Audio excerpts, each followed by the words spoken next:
Hello, everyone. Hi, Valeria. Welcome all Hello. today. Welcome all today as we'll be launching our series, Conscious Education, in which today's topic will be focused on environmental education. This past Monday, June 8th, was World Oceans Day, in which Oceanic Global and the United Nations launched a full-day series about our main life source, the ocean. We are so grateful to have been approached to be partners with the event, in which Tulum International School has been featured on the United Nations World Oceans Day's partner page, in which the mission of TIS can be accessed globally. Again, a huge thank you to Oceanic Global and the United Nations for featuring us. It's a huge honor.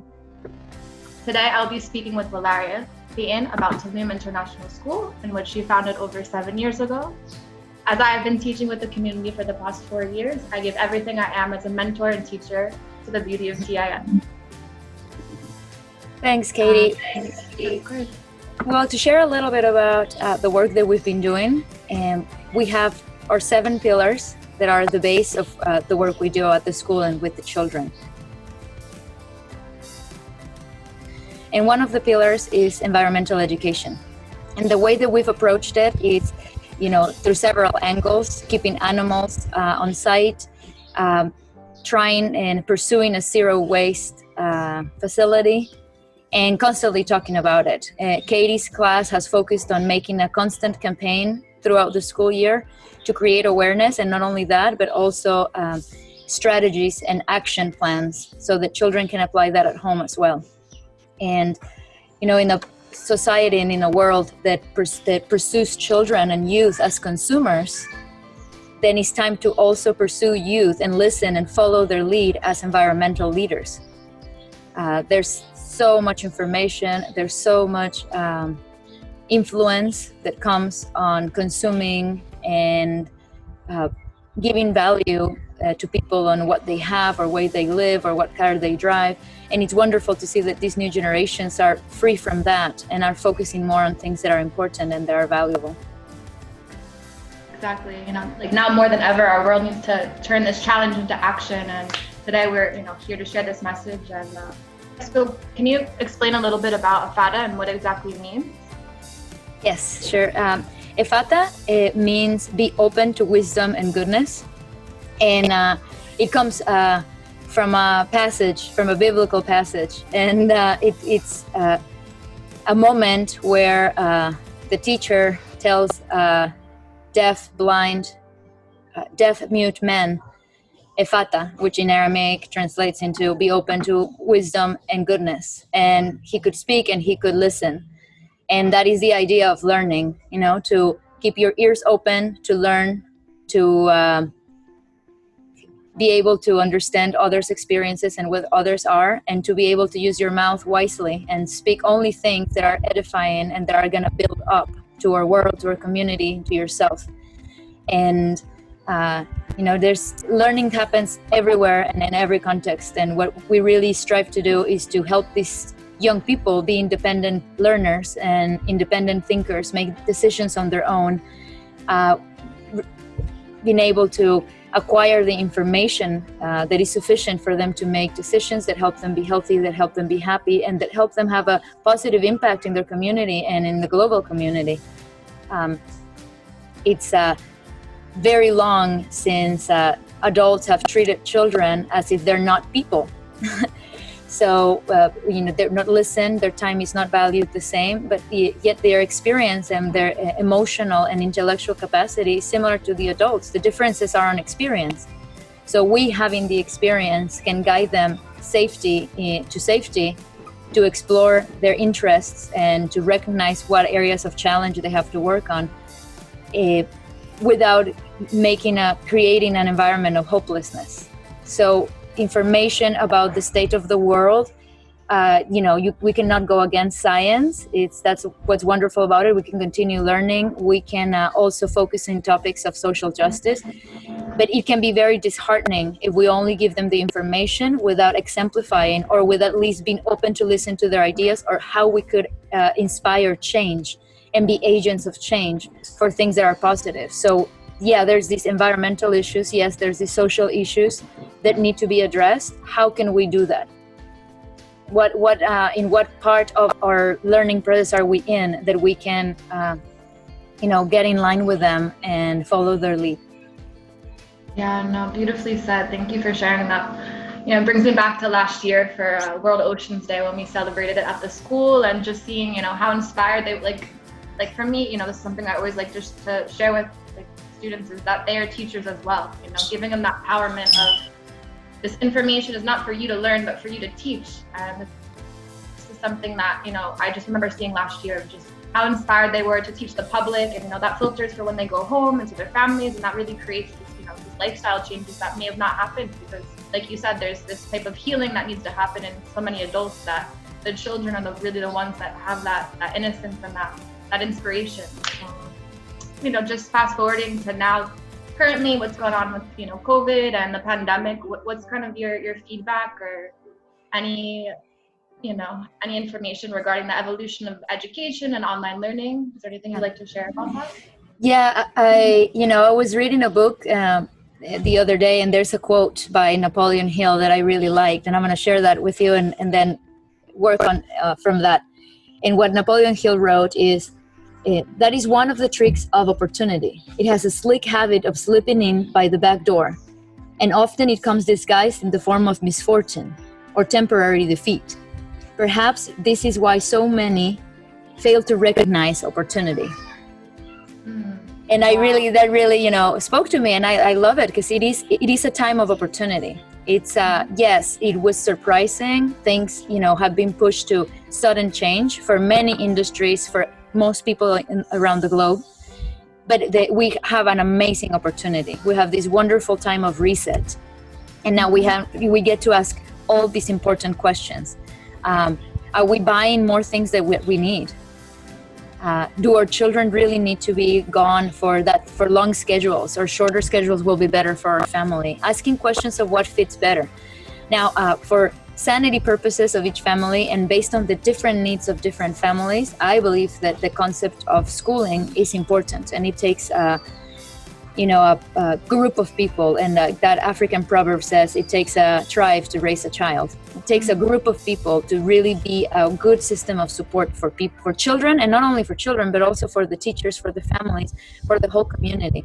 So I think there's a big value on that, and I love the concept of micro schools. I think that having a small place, education center, learning community, where all the teachers know all the parents and all the students, and they know, they have a connection that feels like family, that really feels strong and lasting, has value. It's really special. And I've been in education for 20 years, and I've worked in many different schools with different numbers of children, and there's something really precious and really special on having that opportunity to really allow yourself to have that emotional connection with the students. It's very difficult when you have 30 kids at the same time in a classroom. It's very difficult. But when you're able to have those touch base with one at a time moments, and just have less than 10 children in the classroom, it really creates good opportunities. And I think that their emotional sustainability and their understanding of self is basic, is elemental for their growth into their relationship to the environment and their commitments to their planet. It starts within.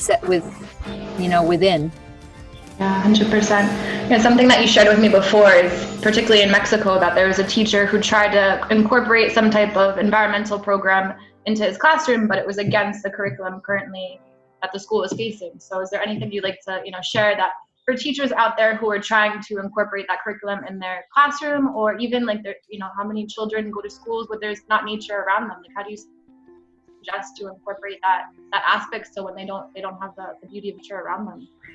Yeah, that's a wonderful question. I think that until we have the numbers of teachers in the public school system that are willing and ready to pressure for change in the curriculum, it's going to be very difficult to do it through the public sector. So my advice would be, reach out to people in the private sector to be of support. Here in Tulum, in the Mayan Riviera, we have wonderful people doing amazing work with youth and with children, and contributing to complementing those things that are lacking in their curriculum at public schools. and even in some private schools, there's not much of that talk. But it's changing, and I think that there's more schools, there's more people committed to it. But I would say my advice is reach out to people in the private sector. There's a lot of us that are willing and available to, host workshops, to do teacher training, and to share what we've been doing and the work that we've been investing on with children, for the last 8 years. And it's not really that difficult. I think that the biggest challenge that educators face, it's similar to the challenges we face as parents too at home, which is it's so intimidating. It looks so big, to change the planet, to make a change in the world, to help the environment. And the reason that it's so intimidating is because we see it as something much macro, when in reality it's like the little things that add up. It's the little things. Just keeping a little journal of the expenses you make for things you don't need. Creating boundaries and limitations that are positive. Like you can plant as many fruits and vegetables in your garden as you want, but maybe you can come to an agreement to how much candy and how many prepackaged things your family is going to consume a month. Those agreements can happen and are quite realistic. Yeah, no, 100%, for my... Alright, so next I would actually talk about, we talked about different, physical, environmental aspects. Sometimes we think of environmental awareness and we just think about nature and the trees, but something that is very deep-hearted and something that the school actually, has a huge participation in is eating with compassion, as this hugely ties into environmental awareness, eating in a way that truly helps sustain the planet. And, as when we become sustainable as humans, then we become sustainable as a civilization. So could you share a little bit about the food plan the school has and your reasoning behind it and your experiences? Sure, yes. Well, at the school that we focus on the last 8 years on mostly vegan menu. And, we've had some free-range chicken, eggs at times, but mostly has been a vegan menu. And the reasoning behind it is for the children to to be exposed to different kinds of food that they may not have at home, or they may be more challenging for them to want to try at home. And when they see their peers eating beet, and when they see their peers eating mushrooms and broccoli, there seems to be quite a motivator to see people their age enjoying these dishes, and they try it.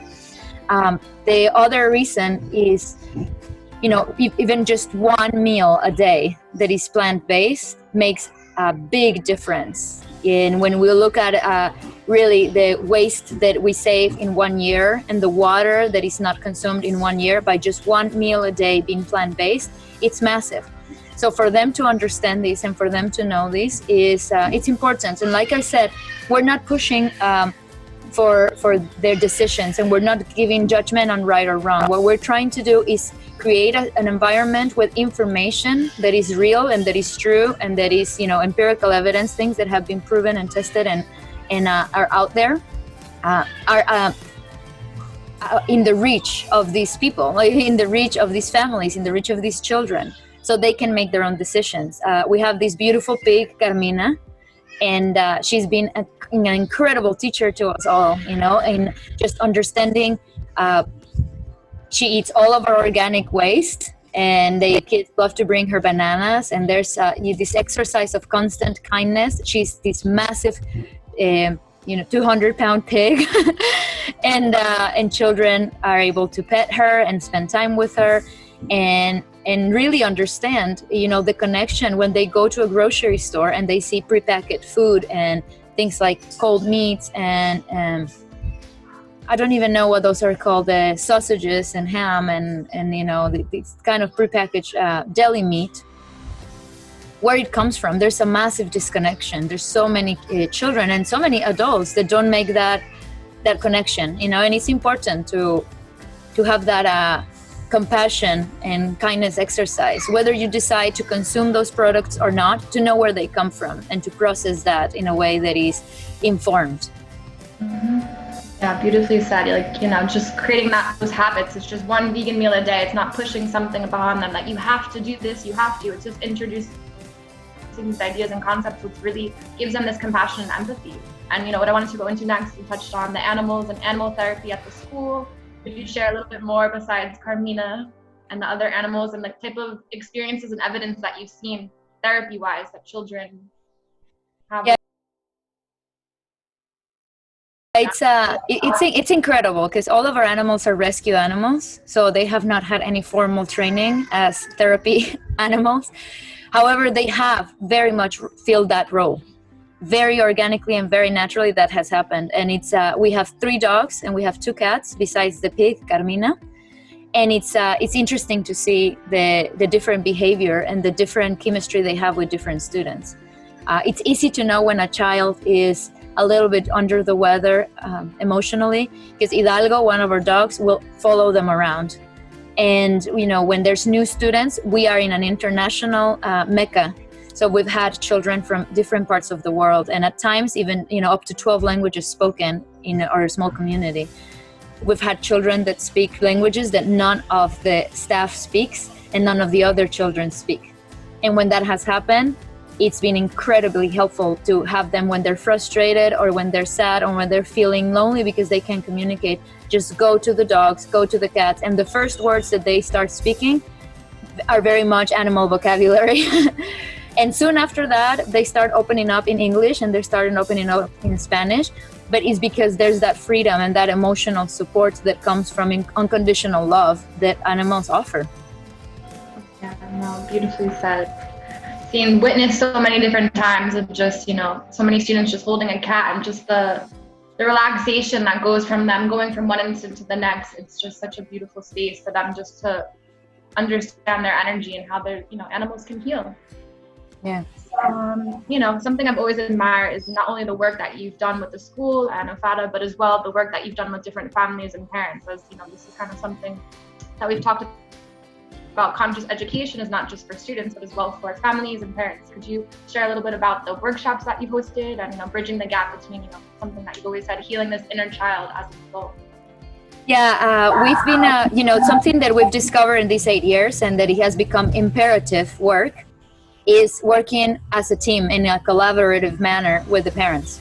It's very important because whatever we do in the school and the values we have, it ends once the children leave the school, unless there's communication and there's synergy with the families. And it's beautiful when that happens, when we're able to share. And it doesn't mean that it has to be all the same and that we have to agree at all times, but it means that we are in open communication and sharing. And we've been very, very fortunate to have families that have reached out and been part of that. I think it's difficult, it's difficult as a parent. Speaking as a parent, it's very easy to feel judged and to feel that you're being put on the spot when it comes to your children's development and your children's upbringing. We all are carrying so much baggage, of how society rules. And things are changing, fortunately. And we have to be ready for this social evolution. We have to show up and do the work. And what is difficult about the work of conscious education is that it starts with the work within. So each parent, each mom, each dad need to do the work within themselves to be able to be emotionally available to our children. We just must. Otherwise, as much as we consciously know, I do not want to do what my mom did or what my dad did. I don't want to, speak to my children in anger, or I do not want to correct them or get upset over things that are not clear. But in the moments where viscerally we respond, that comes out. And we have to approach this reality without judgment. It's something that we are all going through, and we can support each other, but also educate ourselves on what is healthy and what is not. Because there are things that, we can snap at our child and then apologize, and it happens because we're humans. But then there's also other things that are unacceptable and should not happen. And we should be able to recognize as parents where are the boundaries and how we can approach our children. And it's very hard work to do if you're on your own. It's very hard work to do if you don't have guidance. But if we do it together as a group, if we keep each other accountable and we help each other out, that support is very valuable. And it's like when we're in touch with our feelings, then we can be in touch with our children, even more important, the planet. That's really where the healing comes in. Hmm. So, like today, as we review different aspects of environmental awareness, we must remember that environmental awareness is not just the outside physical nature. It's touched on so many different aspects of what it really combines of. It's the way we're consuming foods, the way we take care of animals, and more importantly, the way that we treat and raise our children, each other, and ourselves. So it's about like challenging all this energy into actions. So I just want to ask, what are some challenges that you've overcome, or what can you share? Yeah, it's tricky. I think that the biggest challenge is that culturally there's still a lot of distrust on something that is really not new. It's actually a combination of ancient ways of how children have been brought up, more skill-based, more community-based, more family-oriented and focused on that. And in combination, of course, of academic excellence and technology and access to it. But it comes a lot of responsibility on balancing those out.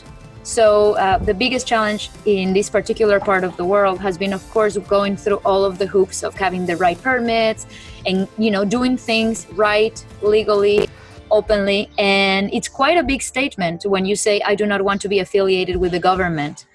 And, our community will not have the same diplomas, or will not give in into the pressure of, evaluating through quantitative, values and exams and tests and quizzes. And our children are being, evaluated in a formative way.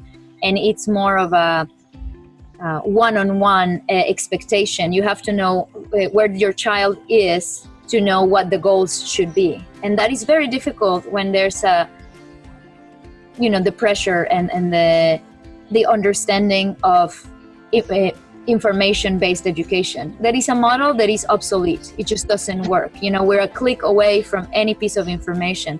We need to learn how to process that information, how to be critical thinkers, how to communicate openly, and how to ask questions, how to recognize mentors even outside of the school, how to recognize people and say, oh, that person is interesting. I want to learn from that person. I'm going to go ask a question.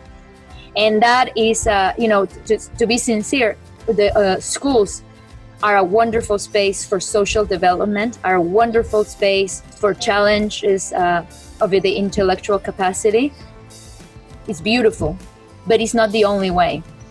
And when that paradigm breaks, and when people recognize, and after this season, the children have been at home for a long time, and people recognize, yeah, that's right, I don't have to fit into the paradigm. If that is what works better for your family, that's great.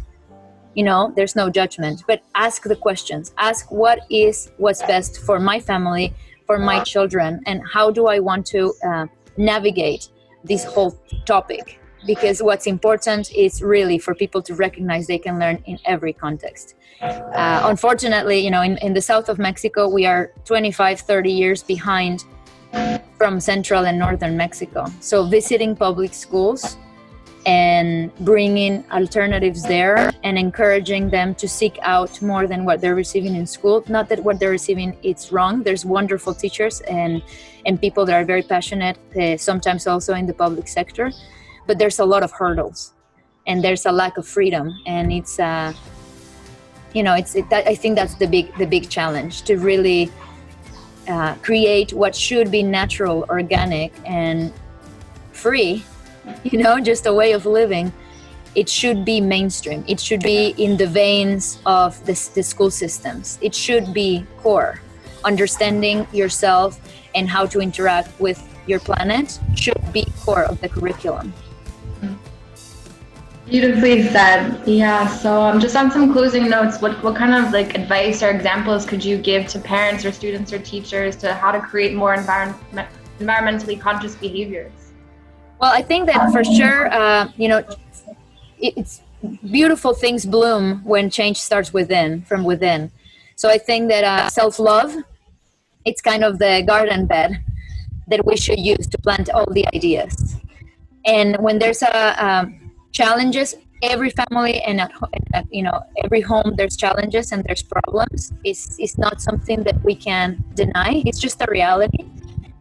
But being able to navigate that in real time, being able to be emotionally available to our children and aware that there's challenges and working through it in the best way possible, or seeking out help with people around our community to support, it's very important. And from that, those ideas of taking care of others and helping others grow. There's not a possible way to disconnect our health and our emotional and spiritual well-being and physical well-being, of course, from nature and from what our planet gives us. And every time any person in this part of the world, at least, that goes and visits the beach or goes to a cenote or goes to a lagoon, is in awe of that beauty. And we want to protect it and we want to love it because it's amazing and it's precious. And we have to really kind of ground ourselves on those feelings so that we can take action, because those things are not going to be like that in 10 years, in 20 years, if we allow this irresponsible behavior to continue. And it may not be up to us who builds big hotels, or if a train comes through, or those big decisions that are up to the business owners and are up to the government may feel very far away from us. There may be ways that we can participate and we can resist, but what we can truly do daily is decide how we consume, because we give our votes to the people that are in office, and we open the door to businesses in how we consume. So, consuming local, asking questions, where our food comes from, where our clothes come from, do I truly need this? Is this good for me? Is this good for my planet? How does this benefit my community? Asking those little questions every day, it really adds up. And I think that there's so many people all over the world that want to create change, and it's the most beautiful way to see it and to have it on our face is through the ocean, because that's the source of so much life. That's the source of our oxygen. We need it to live. And it's also the place where all of our trash and all of our waste is ending up. So, in that immensity, we are seeing how vulnerable our survival is if we do not apply some of these practices. Exactly, yeah. And again, thank you so much for sharing. And just to tie everything together, there's so many different aspects of conscious education, but for today, the main focus was an environmental education, celebrating World Oceans Day. And today, actually, I wanted to add in that today is World Reef Day. So a foundation that we've been closely have a nice relationship with is Beyond Coral. And today, I actually wanted to give them a shout out as well. We're going to share some information about them. And we want to just give a huge thank you to them and their exciting mass coral restoration technology called CHARM. It's this amazing robotic coral restoration robot that I really applaud anyone to please check out and support. And we'll share the info in our post. And yeah, please stay tuned for another conscious education series in which we'll share a date coming soon. Thank you so much, Valeria, for everything. I'm so happy. Thank you so much. Thank you. Bye.